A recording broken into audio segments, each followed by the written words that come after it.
Hey there, plushies, I'm your friendly neighborhood Let's Play SpiderMwa and welcome you to a Sierra game. As you can see, Freddy Pharkas, the Frontier Pharmacist! Yes! I was wondering because I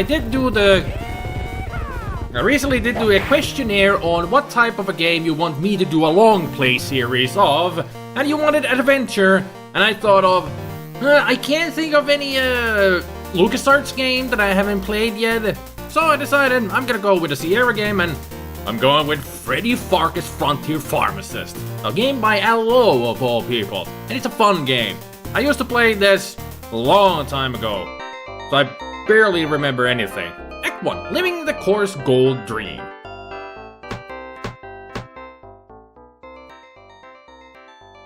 General? Captain? Colonel? Freddy Pharkas?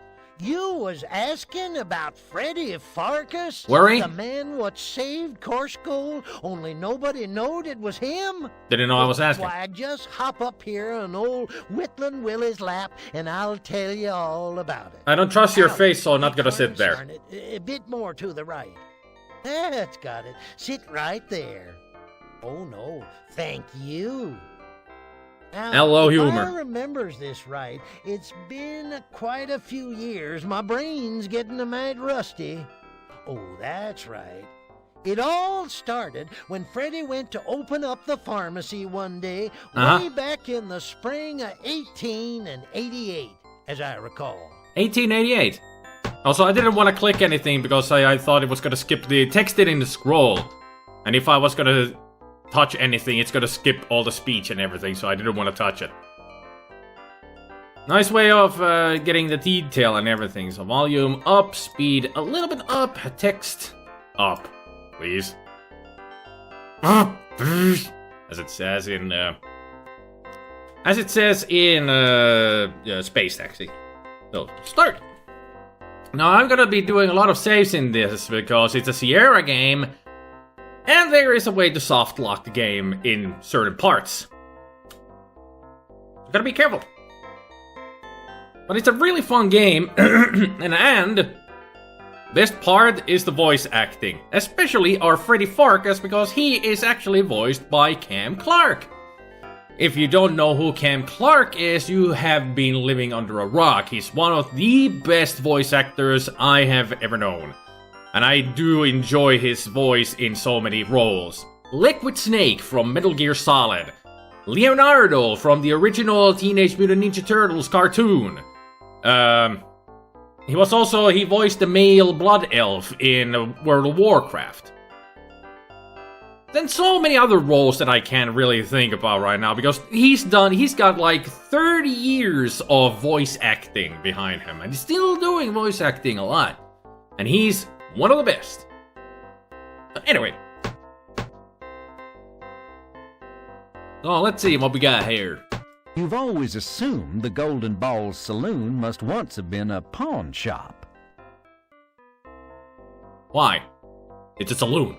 Sam Andreas has a tough time keeping these large plate glass windows intact, since he's developed a habit of throwing rowdies out through them. Well, he's got saloon doors right there. Saloon doors right here. Why would he? The Golden Balls Saloon is presently open.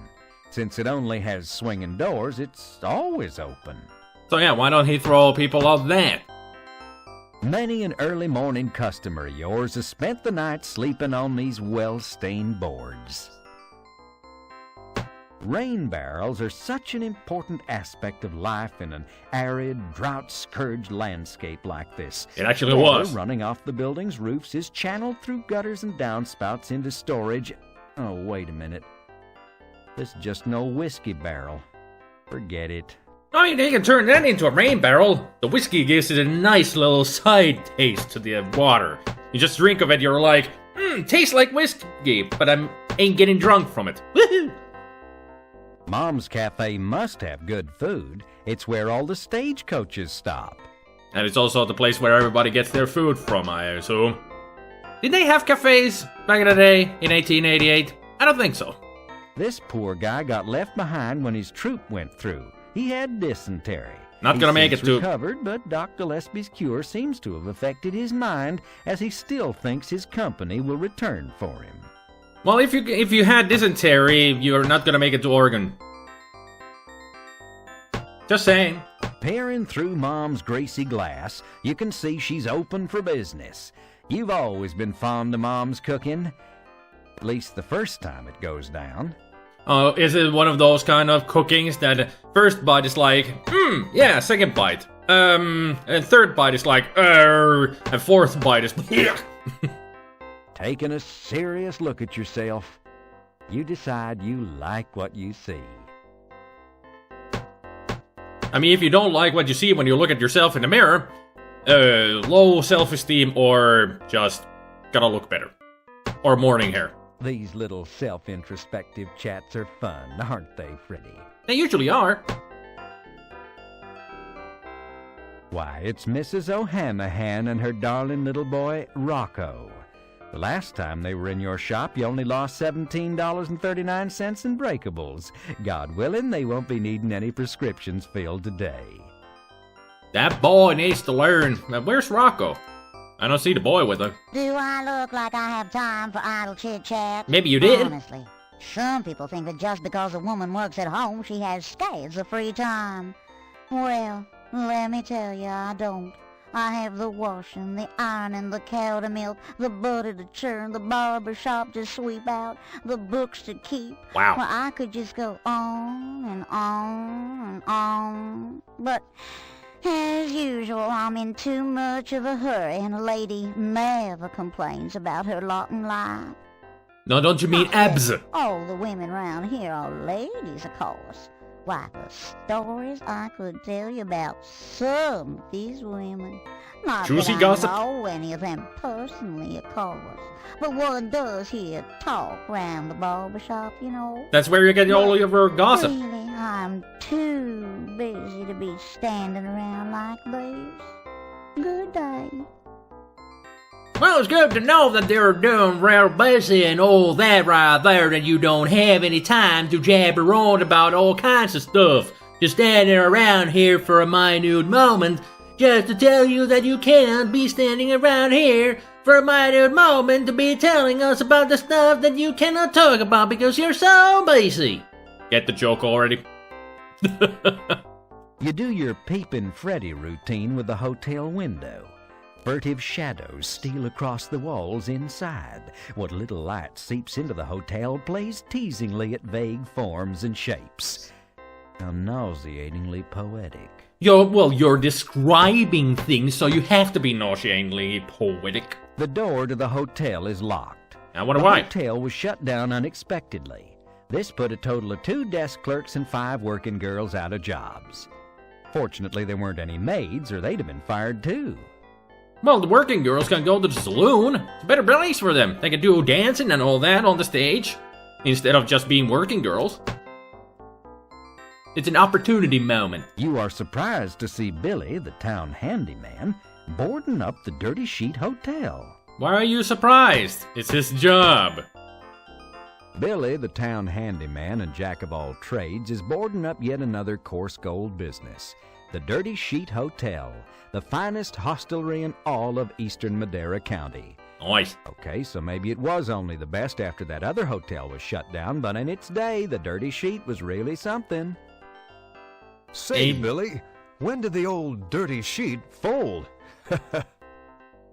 Oh, Nice. Good morning, Mr. Pharkas. Jen. Why, just yesterday, it was a surprise to me, too. Nobody told me nothing about it until they gave me these boards. Apparently Billy is a ventriloquist. Didn't see his lips move. Nice job. Billy, the town... Say, Billy. Oh, good morning, Mr. Pharkas. Why, just yesterday, it was a surprise to me, too. Nobody told me nothing about it until they gave me these boards. You got a little problem there, Billy. Let's take a look around, shall we? Do we really have to be all pixel perfect right at the edge of the screen so I can move? Designed by L. Lowe. Told ya. This sign says Chesterfield's Mercantile Company. It may indicate there's a store inside this building. Well, that's what mercantile means. It's a store. You just love to window shop through windows so dirty you can't see through them. Maybe you should give Chester some window cleaner for Christmas. That's not our job. We're a pharmacist, not a mercantile shop. Oh, there's the little... Why, it's Mrs. O'Hana. There's the little boy. So did I see something being thrown out there? Chester Field runs one of COARSEGOLD's few remaining shops. Inside you'll find anything you want, if you don't want anything. Huh. So if I don't want anything, I can still find it in there. Good to know. The town post office was one of the first victims to the city's demise. It's been closed for years. Wait a minute. If the post office is closed, how is this place still standing? I mean, it's one of the most important things in a town. People getting their mail. But if it's been closed for years, Let's not think about that. Supposed to be a joke, I guess. Looks like the door to the post office has been removed and replaced with a less attractive barrier. They could have just put some rope. Like all proud, red-blooded Italian-Irish-American barbers, Salvatore O'Hanahan is extremely proud of his pole. Actually, he almost had to give it up when they levied an expensive poll tax. If I remember correctly, the accent that character has is actually Italian-Irish. It is one of the weirdest accents you will ever hear in a video game, if I remember correctly. It's gonna be fun. It's gonna be a lot of fun. Yeah, I saw ya. Throwing something out. Yes, sir. Nice day, sir. Good to see you, sir. Sir, yes, sir. May I have another? The sign says, O'Hanahan's Barber Shop. I can read. Why didn't you tell us more about it? Peering through the window, you think you see a barber inside. Well, it's a barber shop. Is there a quartet? The sign says, the child appears perfectly happy with her lot in life. Of course, what child wouldn't be happy to be dirty? True point. Kids just love to play in dirt, don't they? Say, shouldn't you be in school? Yeah, and who's gonna make me? Your parents. Not us. It ain't our job. We're just the pharmacist. Any more credits? Designed by Jose Madel. And also, I'm sure that many of you will complain that I didn't play the awesome country song that the game starts with. I don't want to get copyright struck or anything.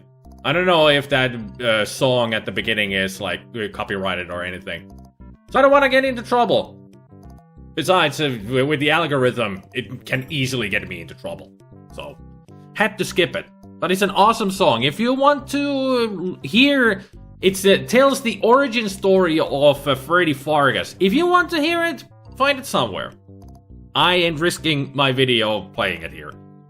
Too bad, because it is an awesome country song telling about the story of Freddy Pharkas. It's a ballad of Freddy Pharkas.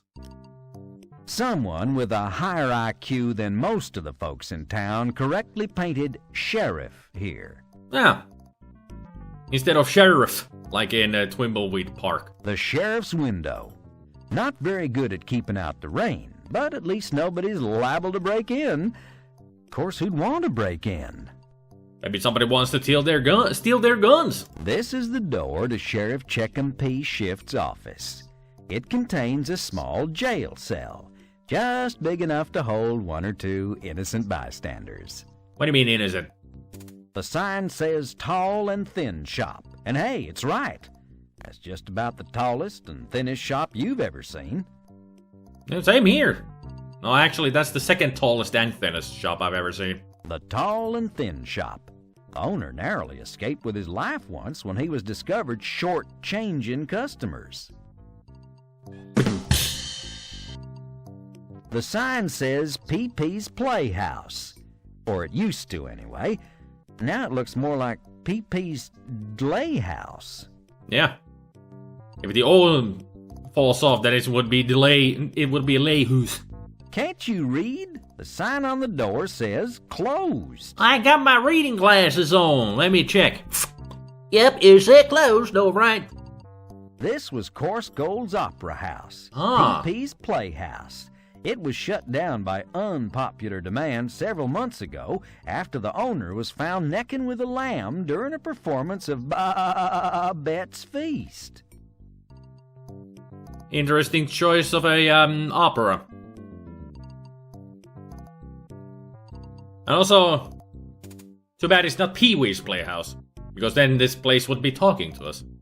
The sign says Pharkas Pharmacy. This must be the place. Yup. It's Dominic, one of your part-time Native American employees. Dominic? He works under the professional name Running Gag. The union told you that you had to have a cigar store-style Indian out in front when you opened your pharmacy. But since there were lots of out-of-work real Indians in the neighborhood, you decided it would be politically correct to hire them. Running Gag. I mean, usually, in many of the Native American tribes, the person was named when they were born after the parents or others who were witnessing the birth saw something like a flying eagle, and it would be that they would get the name of Soaring Eagle or Falling Feather because they saw the feather fall from the sky. So there was somebody doing a joke at the time, and that's how they got the name of Running Gag. When you think about it, it even becomes a lot funnier. But if you don't think about it, it's just funny. These remnants of the COARSEGOLD depot are all tumbled down and shot. They had to put it down. It was suffering from many things. That's the left pharmacy window. With all the dust out here, it's a pain to keep clean. With all the dust out here, these windows are a pain to keep clean. Oh, that's just poor writing. You said the same joke twice. Running Gag, indeed. This is your pharmacy, your home, the center of your universe, the Pharkas Pharmacy. You envision a day when there'll be a string of Pharkas Pharmacy franchises from coast to coast. No, it should be Fost to Fost if you want to continue with the alliteration. But yeah, it's the beginning of the game. I'm just gonna leave it here. There's so much to explore, but I want to keep the video short to keep your guys' interest in them. If you'd like me to continue this game, of course, do let me know, but I'm still gonna continue it because you wanted me to play an adventure game, and we are playing one. So thank everybody for watching, hopefully you enjoyed, and I hope you all have a good evening, good afternoon, and a good morning, and I will see you all next time. Take care, people, bye!